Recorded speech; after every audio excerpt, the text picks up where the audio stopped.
반갑습니다. 여러분, 프로토 교수입니다. 스포츠 모든 경기를 매일 분석 및 조합 픽 공유 중에 있습니다. 영상에 공개되지 않는 정보들도 정보방에 입장하시면 확인하실 수 있으니 참여를 희망하시는 분들은 영상 하단 고정 링크를 통해서 아무 조건 없이 자유롭게 참여가 가능하니 많은 참여 부탁드리겠습니다. 첫 번째 경기는 인도네시아 대 아르헨티나 한번 살펴보겠습니다.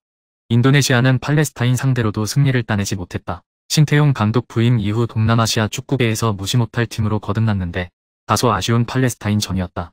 그래도 드라자드와 스트라윅 등 빠른 발로 상대 수비를 넘어선 공격수들이 위력적인 몸놀림을 보였고 아스나위가 수비 라인 조율을 잘했다. 아르헨티나는 월드컵 16강 리매치로 관심을 끈 호주전에서 슈퍼에이스 메시의 선제골과 페젤라의 추가골로 승리했다. 리벤지를 노린 호주의 저항이 거셌기에 많은 골을 넣진 못했지만 그래도 월드컵 우승국의 저력은 대단했다. 렌조와 메갈리스터 등 PL 리거들이 중원에서 상대를 확실히 압도했고 피오렌티나를 컨퍼런스리그 준우승으로 이끈 곤잘레스의 측면 돌파도 위력적이었다. 인도네시아는 아시아에서도 상위권 팀이 아니기에 평가전에서 좋은 팀을 만날 기회가 거의 없다 때문에 최강팀 상대로 더 의욕적으로 경기에 나설 것이다. 그러나 엄청난 전력 차를 극복하긴 어렵다. 가르나초와 오캄포스, 시메오네 등이 공격을 주도할 아르헨티나가 승리할 것이다. 두 번째 경기는 아르메니아 대 라트비아 한번 살펴보겠습니다. 아르메니아는 웨일스 원정에서 승리하고 연승을 노린다. 꾸준하게 유럽에서 안정적으로 성적을 내던 팀을 원정에서 만났기에 어려운 경기가 예상됐는데 안정적인 골 결정력을 앞세워 승리했다. 미국 리그에서 뛰는 젤라라얀이 멀티골을 터뜨리며 공격을 주도했고 19세로 미넨에서 뛰고 있는 팀의 미레 라노스의 골도 있었다. 미키타리안이 대표팀을 떠났음에도 안정적인 경기력을 보여줬다. 라트비아는 튀르키예 상대로 선전했지만 원하는 결과를 얻지 못했다. 엠시스의 동점골이 나왔는데 그가 후반 중반 이후 퇴장을 당하며 생긴 수적 열세를 극복할 수는 없었다. 네덜란드 리그에서 부진했던 울드리키스의 경기력 저하가 해결되지 않은 모습이었기에 수차례 기회를 날린 것이 아쉬웠다. 그래도 시가닉스와 토베르스 등이 측면과 중원을 오가며 기회를 만드는 모습은 인상적이었다. 홈에 이 점을 충분히 가져가며 경기를 운영할 텐데 웨일스전 승리의 기세를 이어갈 수 있을 것이다. 또 라트비아는 중원에서 경기를 조율할 수 있는 엠시스가 이 경기에 나설 수 없기에 전력 누수도 있다. 젤라라얀이 경기 내내 상대 수비를 공략할 수 있을 홈팀이 이번 일정에서 흐름을 이어나갈 것입니다.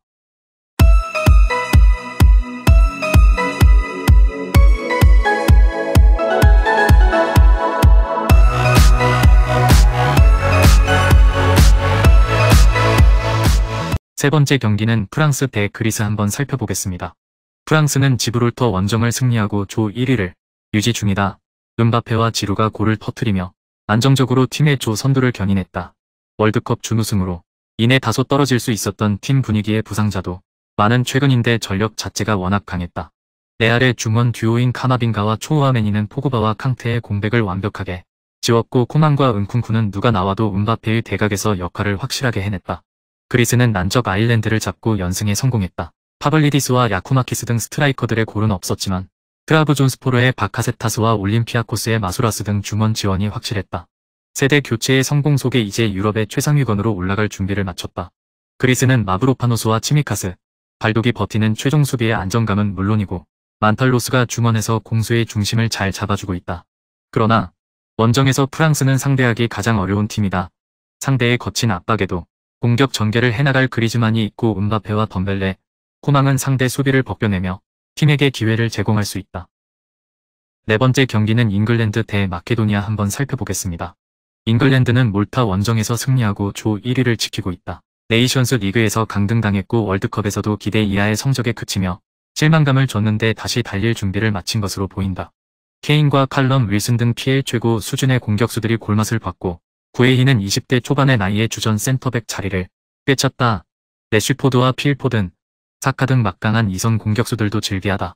북마케는 홈에서 열린 경기에서 우크라이나에 패했다. 팀의 에이스인 엘마스를 비롯해 바르디의 연속골이 나오며 앞서간 경기였는데 후반 역전을 허용하고 말았다. 그리고 센터백인 팀 수비의 핵 무슬리우가 퇴장을 당했기에 이번 원정에 나서지 못하는 악재도 있다. 자이코프와 알리오스키 등이 수비 라인을 책임져야 한다. 북마케도니아는 지난해 이태리를 제압하는 등 강팀 상대로도 기대감을 주게 하는 팀이다. 그러나 무슬리우의 공백으로 인해 수비 라인에 불안감이 있다. 바르디와 아데미 등 중앙 미드필더들이 수비 라인 보호에 나서겠지만 사카와 그릴리쉬가 측면을 돌파로 넘어설 것이고 케인이 해결할 홈팀이 승리할 것이다. 5번째 경기는 터키 대 웨일스 한번 살펴보겠습니다. 튀르키예는 라트비아 원정에서 승리하며 조 1위로 올라섰다. 윈데르아 아르투르코글루의 공격진을 가동했는데 기회를 잘 해결했고 차라노글루가 중원에서 팀을 잘 이끌었다. 대표팀을 은퇴한 일마제의 공백이 느껴지던 시기를 지나 다시 유럽 무대를 노크 중이다. 최웬지가 결장한 수비진에는 셀릭과 아르다 등이 데미라를 지원했다. 웨일스는 홈에서 아르메니아에 일격을 당했다. 풀럼의 해리 윌슨과 다니엘 제임스의 골이 나왔지만 믿었던 수비가 무너진 게 컸다. 또 팀의 주전 스트라이커인 키퍼 무어가 경기 도중 다이렉트 퇴장을 당하며 이번 원정에 나설 수 없다. 존슨을 원톱으로 내세워 원정에 임할 것으로 보인다. 접전을 본다. 튀르키예는 카박과 데미랄이 중앙 수비로 나서는 수비진의 안정감이 있는 팀이다. 그러나 위날의 공백 속에 최전방의 화력을 다소 떨어졌다. 차라노글루가 중원의 라인을 올려 공격적으로 경기를 운영하겠지만 암파도와 윌리엄스가 투볼란치로 나서 라인을 내릴 원정팀 수비를 공략하지 못하고 승점 한 점에 만족해야 할 것이다. 6번째 경기는 슬로베니아 대 덴마크 한번 살펴보겠습니다. 슬로베니아는 핀란드 원정을 패했다. 첫 2경기를 승리하고 조 1위로 올라섰었는데 핀란드전 패배로 4위까지 추락했다. 그러나 6개 팀 중 4팀이 2승 1패기의 한 경기 결과에 따라 1위로 올라설 수도 있다. 홈에서 열리는 이번 경기가 중요한 이유다.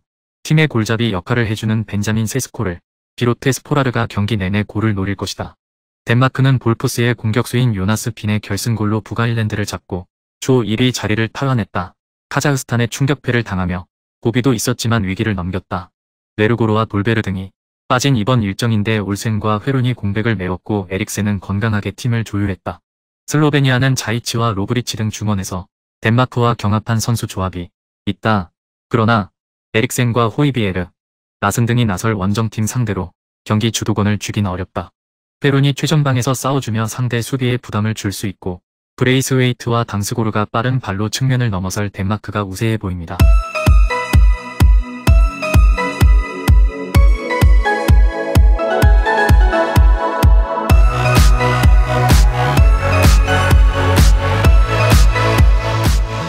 일곱 번째 경기는 벨라루스 대 코소보 한번 살펴보겠습니다. 벨라루스는 이스라엘 전에서 외봉의 선제골이 나왔지만 후반 40분 이후 연속골을 맞고 패했다. 선제골 이후 수비에 치중하며 승점 추가를 노렸는데 원하는 결과를 얻지 못했다. 전쟁 당사국은 아니지만 러시아를 지원하고 있기에 홈경기를 치룰 수 없다는 점이 부담으로 다가오는 이번 대회다. 코소보는 이번 대회 3경기에서 모두 무승부를 기록했다. 지난 주말 홈경기에서는 루마니아 상대로 앞서는 경기를 했지만 아쉽게 결승골을 뽑지 못했다. 마요르카의 스트라이커인 무리키를 필두로 라시차와 무슬리아가 경기 내내 상대 수비를 위협했고 드리세비치가 중원에서 지원했지만 승점 한 점에 만족해야 했다. 벨라루스는 귀화 선수들이 어느 정도 역할을 해주고 있지만 최근 10년 넘게 유럽에서 경쟁력 있는 팀이 아니라 나폴리의 센터백인 라흐마니가 수비의 중심을 잡는 코소보 상대로 쉽게 기회를 만들지 못할 것이다. 마지막 8번째 경기는 스위스 대 루마니아 한번 살펴보겠습니다. 스위스는 안도라 원정을 승리하고 단독 선두로 치고 나왔다. 상대의 거센 저항에 다소 고전한 건 사실이지만 프로어의 선제골에 이어 바젤의 스트라이커인 앙도우니의 결승골이 터졌다. 엠볼로가 결장한 경기였기에 최전방의 마무리 불안이 있었는데 앙도우니와 바르가스가 경기 내내 위력적인 움직임을 보였다. 자카와 프루어, 자카리아가 나선 3선은 경기 내내 상대를 압도했다.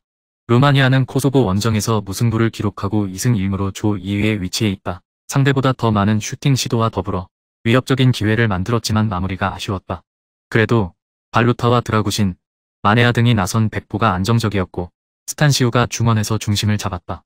루마니아는 최전방에 나설 데니스 맨을 제외한 나머지 선수들을 하프라인 밑에 위치시켜 패하지 않는 데 집중할 것이다.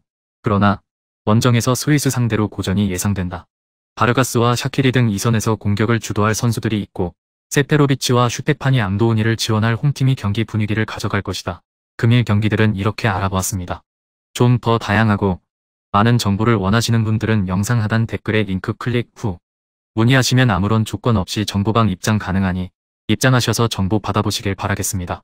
그리고 영상에서 리뷰하지 않은 디테일한 정보와 조합픽은 매일 교수 정보방에서 공유하고 있으니 꼭 참여해보시길 권장드리며 이번 영상은 여기까지 하겠습니다. 시청해주셔서 감사드리며 늘 여러분들의 건승을 기원합니다. 감사합니다.